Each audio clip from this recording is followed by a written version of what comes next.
Cette semaine, pour la chronique animalière, on est avec Lucie Jean. Bienvenue à l'émission. Merci. Ça va bien? Oui, vous? Oui. T'es pas venue toute seule ce matin. Tu nous as amené quelqu'un, là, avec. Oui, j'ai apporté mon employé. OK. Est-ce que tu peux nous le présenter? Oui, c'est Margot. Margot, la... Donc, Margot, la mascotte de la compagnie d'éducation canine Lucie Jean. OK. Elle travaille avec moi, là, 2 ans. 2 ans, mon Dieu, c'est une 2 bonne ans. bête pour Oui, 2 ans. un petit bébé. OK. Ah, c'est encore un bébé? Jusqu'à l'âge de 3 ans, à peu près leur croissance. OK.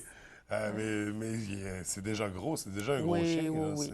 C'est des chiens assez gros, qui prennent OK. pas beaucoup de place malgré leur grosseur, parce que dans le fond, c'est des chiens plutôt calmes. Donc, ça ne demande pas trop de dépenses là, OK. physiques sur ce côté-là. Mais c'est pas ça qu'on, c'est pas de ça qu'on Non, c'est pas parle. de ça qu'on parle De aujourd'hui. quoi tu nous parles aujourd'hui? Aujourd'hui, je parle des plantes. Le temps des fêtes approche à grands pas. Donc, on reçoit souvent des plantes en cadeau, des plantes qui peuvent être toxiques pour nos animaux de compagnie, OK. surtout les chiens et les chats.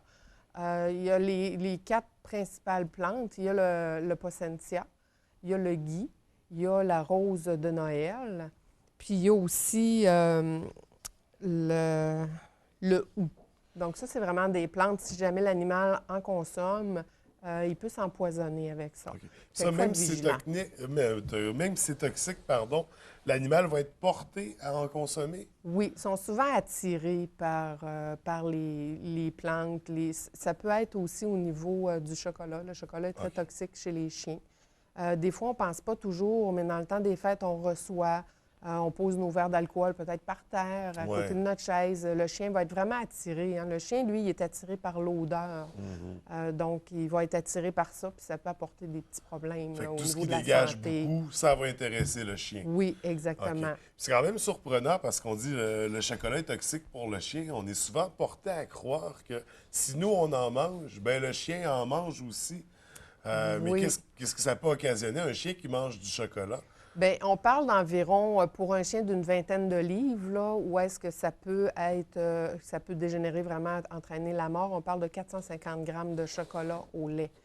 Plus le chocolat va être pur, plus ça va être nocif pour le OK. chien. Donc, on parle c'est un 60 grammes de chocolat noir pour un chien là, d'environ une vingtaine de livres. Fait que c'est le cacao qui est toxique pour le chien? C'est dans la cosse du cacao qui a vraiment une toxine là, OK. au niveau du chocolat qui se compare un petit peu à la caféine, là, mais c'est pas la même.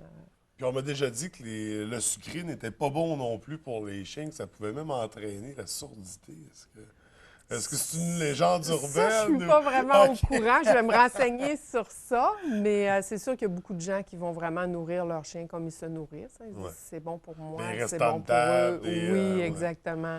Il y a aussi d'autres à faire attention. Il y a les oignons qui entraînent l'anémie, il y a les OK. raisins. Donc, il y a beaucoup de choses, mais surtout dans le temps des fêtes, on va retrouver Ouais. là, l'alcool et le chocolat. Puis le gui, là, qui sont des plantes C'est qu'on ça. voit plus souvent à Oui, cette qu'on période-là. reçoit, qui sont souvent sur la table ou Ouais. au niveau du sol. Là, le buffet, les assiettes qui traînent par-ci, par-là. Il faut faire plus attention avec nos animaux. Oui, les emballages. Les chats vont aimer beaucoup jouer avec les rubans Ouais. aussi. Donc, faire attention pour pas qu'ils avalent des bouts de ruban et que ça se complique par la suite. Là. Fait que c'est une période plus... je dirais ça prend une plus grande surveillance pour les animaux. Oui, il faut être un petit peu plus vigilant aussi. Des fois, il y a des chiens, c'est sûr qu'il y a des chiens qui sont un petit peu plus fugueurs. Ouais. Donc, faire attention, la visite arrive, on ouvre la porte, oups, le chien ou le chat est finalement rendu à l'extérieur, de la difficulté à le rattraper. Il se ramasse dehors pour la période des fêtes. Donc, toujours faire un petit peu attention, autant au niveau des propriétaires qu'au niveau des gens qui arrivent aussi en visite. S'assurer là, qu'il n'y a pas de petit animal qui peut prendre la fuite là, en ouvrant la porte. OK. Puis pour les plantes qu'on a nommées tout à l'heure, qu'est-ce qui arrive si, admettons, un chien ou un chat mange du gui? Est-ce que il va être malade ou ça peut littéralement entraîner la mort? C'est plus, ça va commencer plus graduel. Donc, c'est sûr que si on soupçonne, on voit que notre animal, il ne file pas, il va nous donner des signes là, qu'il ne file pas. On va le voir qu'il n'est pas comme d'habitude, un petit peu plus léthargique, vomissement, diarrhée. On peut communiquer avec notre clinique vétérinaire. Eux vont nous donner des trucs. OK. Où ils vont nous dire, venez, il faut absolument voir l'animal et tout ça. Là. C'est toujours dépendamment de la quantité que l'animal va avoir ingéré et ça fait combien de temps qu'il a ingéré aussi. Puis encore là, il faut l'avoir vu ingérer, sinon on peut arriver. Oui. Puis c'est déjà fait, il se sent pas bien. Oui, puis c'est important. Souvent, on va être énervé quand ça arrive. On s'aperçoit que notre Ouais. animal va pas bien. On va être énervé. C'est important aussi d'être capable de dire quel type de plante l'animal a mangé. Ça va vraiment aider là, à réagir plus rapidement au niveau de la clinique vétérinaire à ce moment-là. Puis est-ce que pour l'homme, admettons, quand on a un empoisonnement ou que selon le type, on peut se faire suggérer de boire du lait pour annuler les effets? Est-ce que chez les animaux, ça fonctionne aussi? Chez les animaux, on va y aller avec, c'est plus avec du peroxyde. OK. C'est vraiment du peroxyde, dépendamment du poids de l'animal. Donc, c'est pour ça que moi, je suggère vraiment, appelez votre clinique vétérinaire. Mhm. Eux vont vraiment vous guider. Ils vont vous dire si vous pouvez utiliser vraiment le peroxyde. Ils vont vous dire la quantité idéale par rapport au poids de votre animal. Sinon, ils vont vous suggérer autre chose ou, comme je disais tout à l'heure, ils vont vous dire de venir à ce moment-là montrer l'animal, là. OK. Admettons que je passe un réveillon avec Margot. Puis elle tombe dans le gui, puis elle passe au travers. Le lendemain, c'est le 25, puis elle est malade. Les cliniques vétérinaires sont généralement pas ouvertes le 25. Il y a des Est-ce qu'il- cliniques qui ont un système sur appel. OK. Donc, c'est sûr qu'il y a des cliniques, Fait moi, que c'est un peu une ligne info-santé vétérinaire. oui, si besoin, le vétérinaire va recommuniquer avec les gens. Donc, il y a vraiment quand même une ligne d'urgence C'est là, bon. si on a besoin. Et ça, habituellement, les gens qui fréquentent leur clinique, ils savent si leur clinique offre ce service-là ou pas.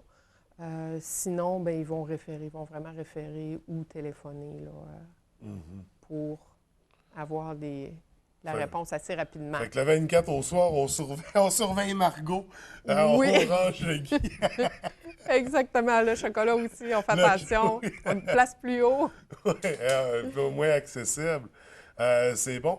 Puis est-ce qu'il y a des références, des fois, tu sais, pour des problèmes moins majeurs, on va regarder sur Internet, il y a des blogs, il y a des informations qui sont partagées. Est-ce qu'il y a un site où on peut retrouver des informations? J'ai pas fouillé à ce point-là, mais oui, sur Internet, on trouve beaucoup de choses. Il faut faire attention aussi parce que des fois, il y a des choses qui sont correctes, d'autres choses qui sont moins correctes.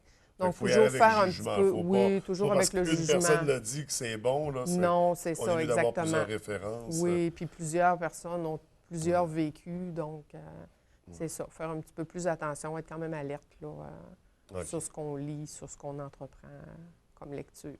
Puis sinon, puis s'il y en a qui veulent plus d'informations sur tout ça, ils peuvent te contacter ou... Oui, ils peuvent me contacter. C'est sûr que moi, je vais mettre les infos sur mon Facebook OK. Éducation canine Lucie Jean.